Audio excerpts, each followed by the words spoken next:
Price Lord. சங்கீத புஸ்தகம் 1ஆம் சங்கீதம். துன்மார்க்கருடைய ஆலோசனையில் நடவாமலும் பாவிகளுடைய வழியில் நில்லாமலும் பரியாசக்காரர் உட்காரும் இடத்தில் உட்காராமலும் கர்த்தருடைய வேதத்தில் பிரியமாயிருந்து இரவும் பகலும் அவருடைய வேதத்தில் தியானமாய் இருக்கிற மனுஷன் பாக்கியவான். அவன் நீர்க்காலங்களில் ஓரமாய் நடப்பட்டு தன் காலத்தின் தன் கனியை தந்து இலை உதிராதிருக்கிற மரத்தை போல் இருப்பான்.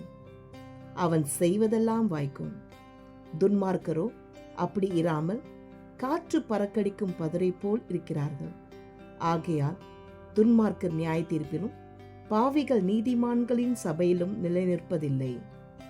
கர்த்தர் நீதிமான்களின் வழிகளை அறிந்திருக்கிறார், துன்மார்க்கரின் வழியோ அழியும். ஆமென். God bless you. Have a wonderful day.